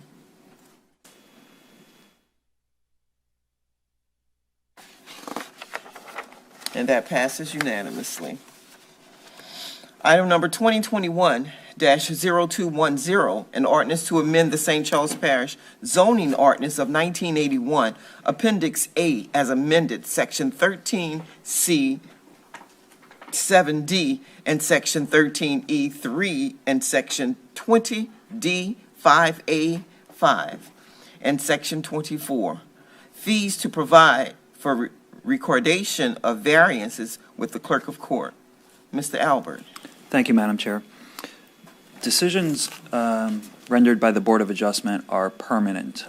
They continue on with the property in perpetuity. The issue that we started to notice was that variances for flood elevation or setbacks weren't necessarily available information for subsequent homeowners. So when property was transferred, if there was a variance granted to allow a structure to be built below the BFE, the new homeowner might not know that or would not have that information available. They would also not know if there were setback changes. These are all permanent things that don't change on the properties. So we've been having these variances recorded in the clerk of courts to make sure that they stay with the land record and that the owners are kept up to date. The issue is that we are spending more than we're bringing in. So what this ordinance does is put that requirement in code and raises the fee, the application fee, to $150, which just accounts for the $105 recordation costs that we already incur. If there's any questions, I'll be happy to answer, and the Planning Commission voted in support of this as well. File number 2021-0210 is now open for public hearing. If there's anyone that would like to come up and speak on behalf of this item, please do so now. Seeing none, public hearing is closed. Any council discussion? Mr. Fisher. Thank you, Madam Chair. Michael, is this also going to show if there's any drainage servitudes on the property? No, sir. So this would we'd have to do a whole different. Yeah, it would be in an entirely different section. But, you know, if there's been a survey done that's part of any process that we have, it's recorded. So anytime there's a subdivision, lot line adjustment, all those are recorded. And property owners can have those recorded through their deeds or in their private transfers as well. Because we ran across, we had the public meeting last week with the residents of Destrehan, and some of those people, unfortunately, had no idea that they had a drainage servitude running across the back of their property. They're subsequent homeowners, you know, and when we had that conversation with them, they were like, in this shock and awe, and it's like, well, didn't you get a survey when you bought your home? And oftentimes, those aren't necessarily shown on the survey. They may just be explicitly written in the deed, and those are dense documents. Sometimes it's not. Okay. Just Not wondering, maybe we had a obvious, yeah. chance to throw that in. Yeah, this is just for the variance thing. We basically record the decision of the board. Thank you. Mm-hmm. Please cast your votes for file number 2021-0210.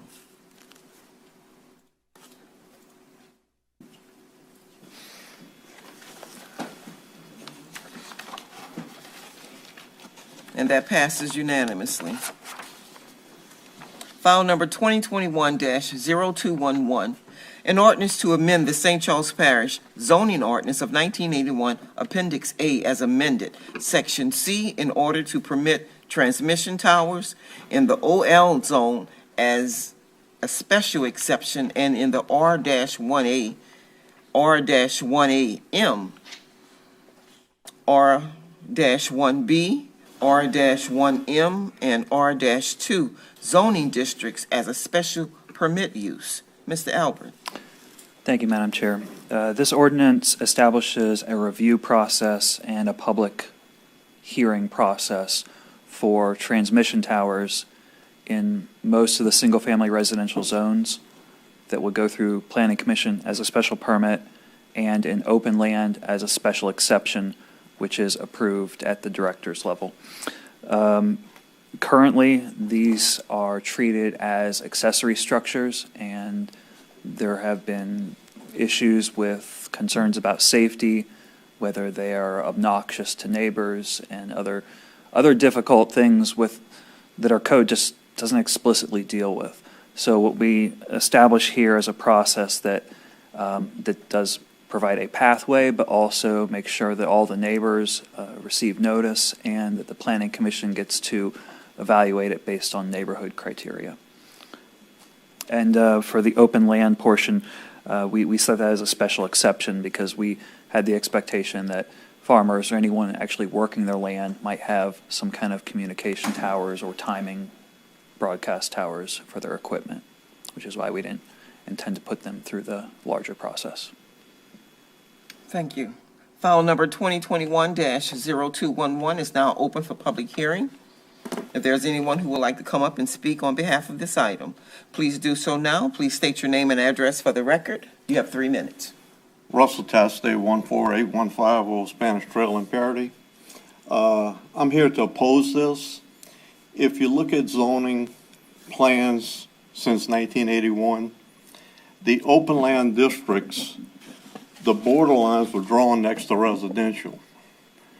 So you're looking at a special exemption to put in an open land which will border, or could border, a residential property. Or if you have 2 strips, one is zone residential and the next one next door is zone open land, the open land guy can come in and go just to the director without any public input and put it next to the residential guy. But the residential guy can't put it on his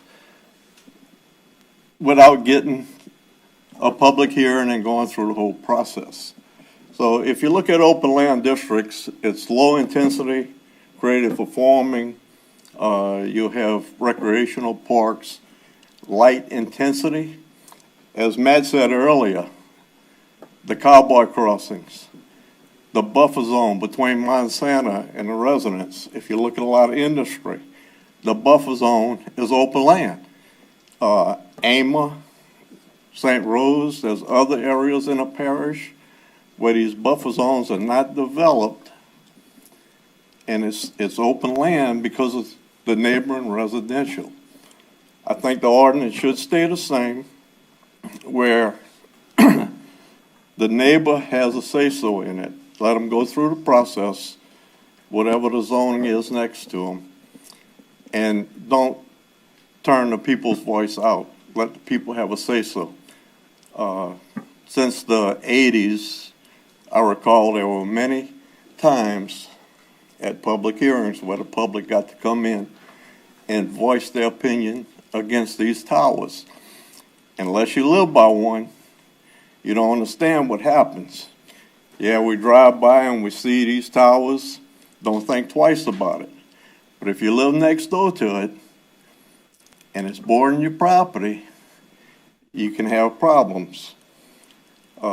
If you do a remodel on your home, you remodel your bathroom, you have to get a contractor in, get a permit, have to have a portalet. When they change these towers, the hanging equipment, you have crews that go up there, 5, 6, 7 people. When they go up, they don't come down till the end of the day. You have no portalettes. None of these have any restroom facilities. Cell phone can't take a picture that far away. You can get proof of what happens. You get debris. You get electrical tape. You get wire insulation that is stripped off. That ends up on a residential property. So let the residents have input. If you go through this process we have now, the people get to voice their opinion. Excuse me, sir. Your time is up. Would you like to have another couple minutes? Just give the people an opportunity to voice their opinion. That's all I'm asking. Thank you.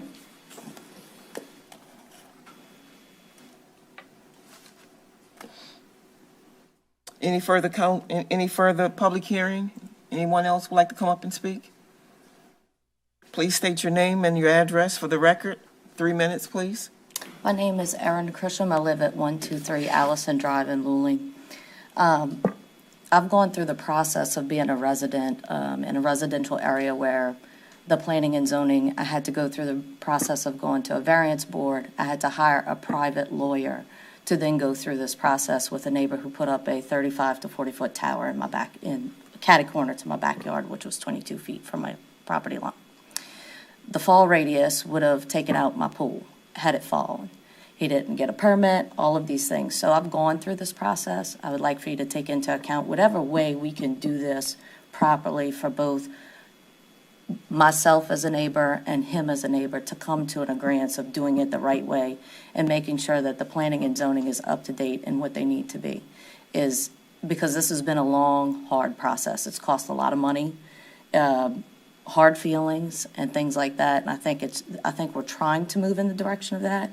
I don't know that that solves what this gentleman is talking about with the, it's kind of a different situation than what I was, but to have a cell phone tower, which is what it was, a round tower in the backyard that was 35 feet in the air and presented possibly putting a camera on top of it was not really something you want in a residential neighborhood when you put your fence up to kind of keep things out of your yard. So I'd just like you to consider that.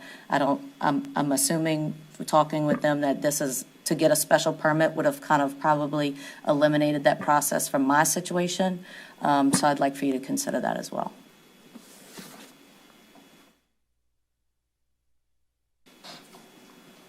Anyone else would like to address the council? Seeing none, public hearing is now closed. Council discussion. Ms. Billings. Thank you, Madam Chair. Mr. Albert, I have a question. Can you tell us why this zoning change is needed? Well, the first gentleman spoke on the public process. Currently, there is no public input, no public process at all. Right now, with the minimum that's in the code, this would just be permitted as an accessory structure. And as long as it meets life safety requirements and building code, you could put one up most anywhere. So,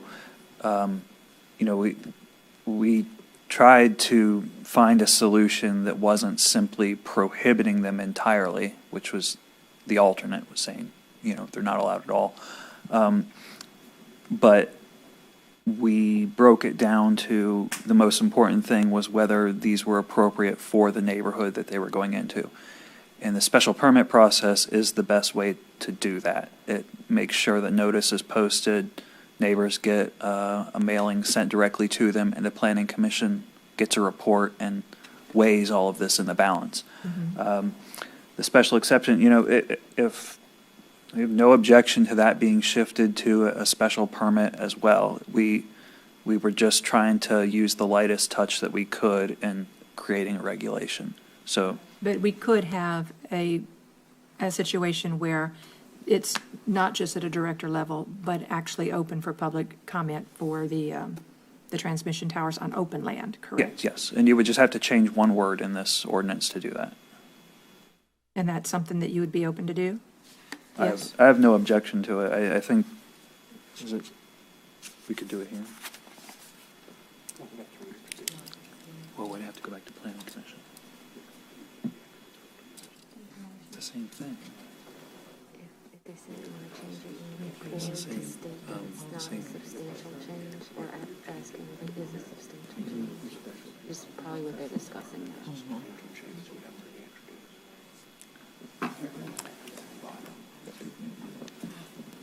Mr. Thinks it should be reintroduced if that change is made. All right. All right. Ms. Fonseca? Thank you, Madam Chair. Thank you, Michael, for clarifying that. That was going to be my question as well. Ms. Krisham had originally approached me. This tower is also in my neighborhood, and there were issues when it was erected, and she, to her credit, followed the procedure, and we could not help her at the time because we did not have anything in code to help her, and so she went through the court system, and judgment ended in her favor, and afterwards followed up with me and asked for some legislation so that other people would not have to go through the same things that she went through. So Parish President Jewell and got his staff together, and Mr. Albert, Mr. Ube, and others, and we met and discussed this. And the intention was to create an ordinance that would prevent that sort of situation from happening again in the future. The intention was not to, create another issue. So I do think that changing the open land to special permit, as was discussed previously with Ms. Billing, would be the answer. And if we need to reintroduce this at the next meeting, then that's probably best. You finished? Yeah, are you still of that We have position? no objection to that. We were just discussing whether we could actually, if the council Make a motion. would like to, make a motion and strike out the open land zone as special exemption, just pass it I'm going to make that with the motion. residential and introduce the open land later in a separate ordinance. Okay. I'll go ahead and make that motion so that we can move forward and correct the open land when introduce it at the next meeting, or? It'll have to go to Planning Commission, but we'll do all of that. Okay, good. All right, thank you. Can we get clarification on, So okay, you still want to speak before we do this? yeah. Okay. So clarification on that. Tonight, we are going to reintroduce, no, we're not? My understanding was that Section 1 was being struck. Okay. That's all. Because my suggestion was going to be, go ahead and pass as is, come back with a second, so this entire thing doesn't have to go through. I say the entire thing. Ms. Krisham can go home and rest easy once this is passed, and people of the same thought process. And we come back with another just to amend the open land portion, or open land and That's commercial. what they're saying, I think. That's what we're doing? Yeah, we're taking open land completely out of this one, so Ms. And that's Christian will not- not have to come back. And then they're going to come back at a later meeting to do. Because this they have to entire go. thing would have to go back through planning and zoning again if we did. Either way is acceptable. Well, not to take it out, right? I mean, they approved the whole Right. thing. If we take out a piece of it, it doesn't have to go back, right? Correct. Correct, okay. So we can do that Got it. tonight. We'll Yep. take out section, Take out the One- open land section. Got it. Yep, okay. okay. Agree. Did you make that motion? I did, Yes. We have a motion by Ms. Fonseca and a second by Mr. Dufresne to strike out Section 1.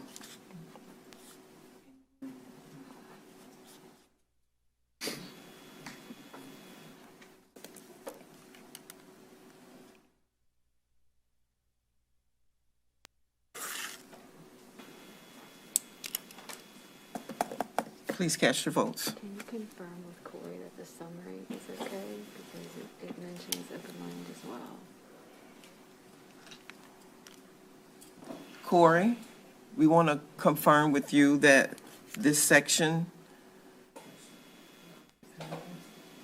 we want to make sure that this section is correct. You won't have to, Okay. Make sure the amendment doesn't affect the rest Okay. of the readings of it.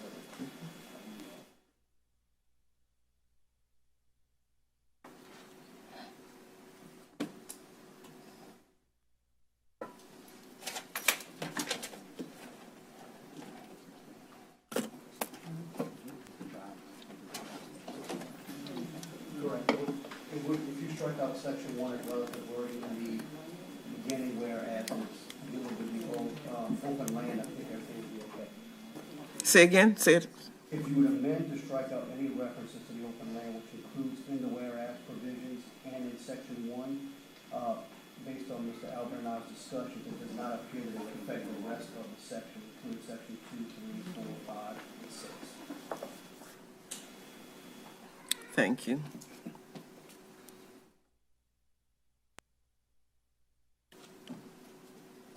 So we have that motion by Ms. Fonseca and that second by Mr. Dufresne to strike out any reference to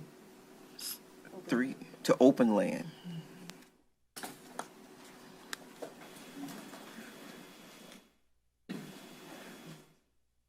If you see Councilman Belloc in the third whereas, there's also a reference Whereas to 3, 4, and 5. zoning.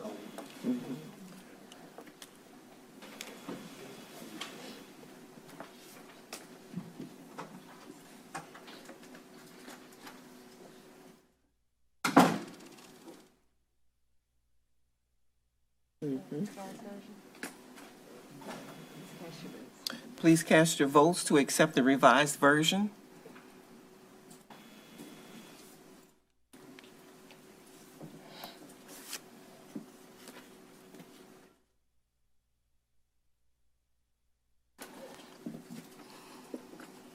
And that passes unanimously with Councilman Dufresne out.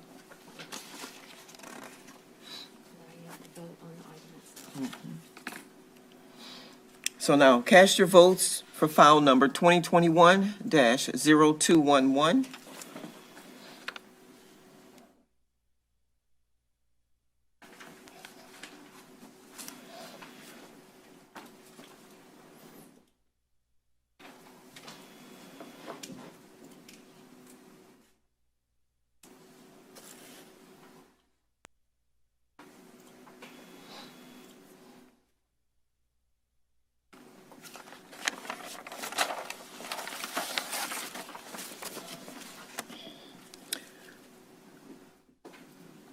And that passes unanimously with Councilman Dufresne still out.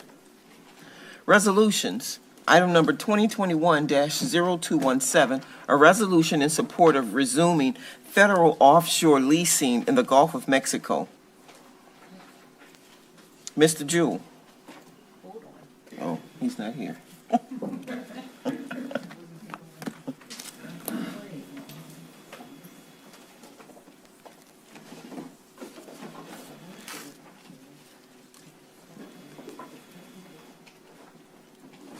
You okay, sir? I am. Just need a little Okay. break there. I apologize. So this resolution, we've been working with Scott Angel on oil leases. This is just a support of continued oil leases in the Gulf of Mexico. As you know, St. Charles Parish, our adjoining neighbors in Lafourche Parish, Terrebonne Parish, and pretty much all of southeast Louisiana, the economy relies on oil and gas and those indirect/direct jobs derived from oil and gas. This is just is our council expressing support to continue, again, leasing oil and gas and permitting oil and gas in the Gulf of Mexico. Happy to answer any questions. Thank you. File number 2021-0217 is now open for public comment. If there's anyone that would like to come up and speak regarding this item, please do so. Seeing none, public comment is now closed. Any council discussion? No council discussion. Please cast your votes for file number 2021-0217.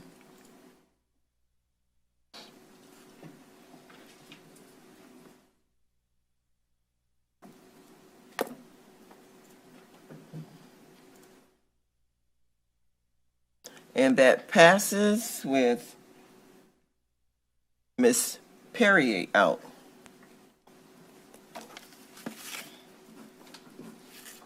Appointments. Item number 2021-0187, a resolution to appoint a member to the St. Charles Parish Civil Service Board.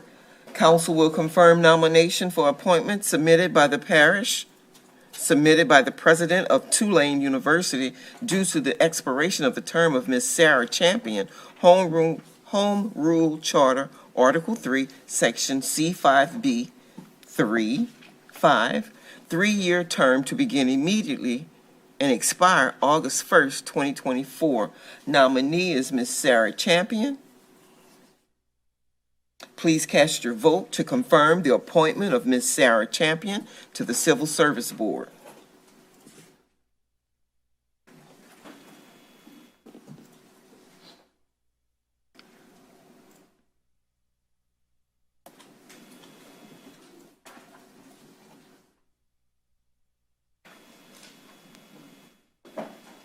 And that passes with Ms. Perrier out. Meetings, announcements, notices, etc. Civil Service Board, Tuesday, August 10th, 6:30 p.m., Council Chambers. Pontchartrain Levy District, Monday, August 16th, 6 p.m., in the Pontchartrain Levy District Headquarters Complex, 2069 Railroad Avenue, Lutcher. Board of Adjustment, ZBA, Thursday, August 19th, 7 p.m., Council Chambers. St. Charles Parish Council, Monday, August 23rd, 6 p.m., Council Chambers.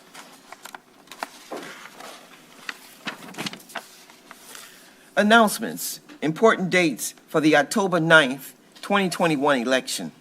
Wednesday, September 8th, 2021, last day to register to vote in person or by mail. Saturday, September 18th, 2021, last day to register to vote online at govote.com. Tuesday, October 5th, 2021, last day to request absentee by mail ballots. Early voting is Saturday, September 25th, 2021, Monday, September 27th, through Saturday, October 2nd, 2021, 8:30 a.m. to 6 p.m. West Bank Courthouse, 15045 River Road in Hornville. The East Bank is the Auterbury Building, 14564 River Road, New Sarpy. Friday, October 8th, 2021, last day to register to receive voted absentee ballot. Saturday, October 9th, 2021, Election Day, 7 a.m. to 8 p.m. Special matters to be considered by council. Item number 2021-0218, Executive Session, St. Charles Parish versus Industrial Mechanical Contractors, Inc. 29th JCD number 84056 CW, I guess it's 84689 Division E. A motion and a second is needed to go into executive session. We have a motion by Mr. Fisher and a second by Ms. Cluley to go into executive session. Please cast your votes.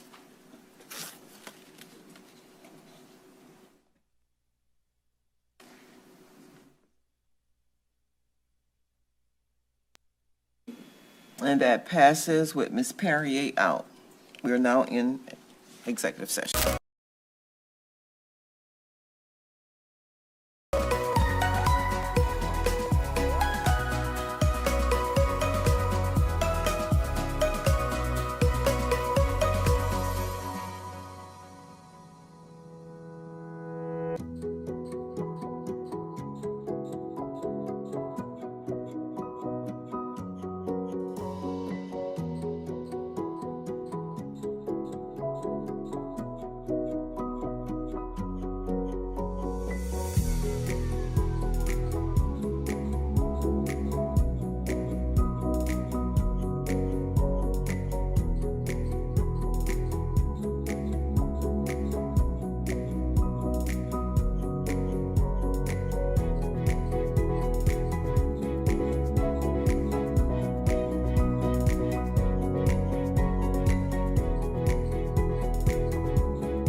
motion and a second is needed to return to the regular order of the agenda.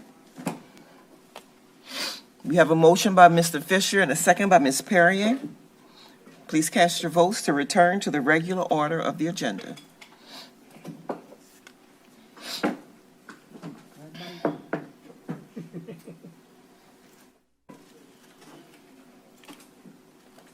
And that passes with Ms. Cluley out.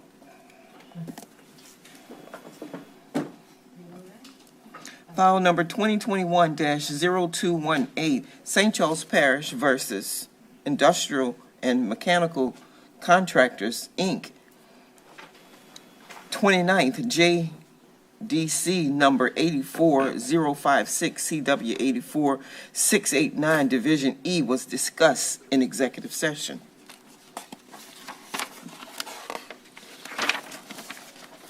Adjournment. What? Adjournment. A motion and a second is needed to adjourn. We have a motion by Ms. Perrier and a second by Ms. Billings. Please cast your votes to adjourn.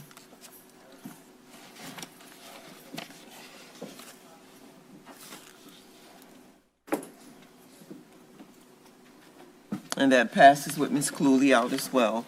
Have a great evening. We are officially adjourned.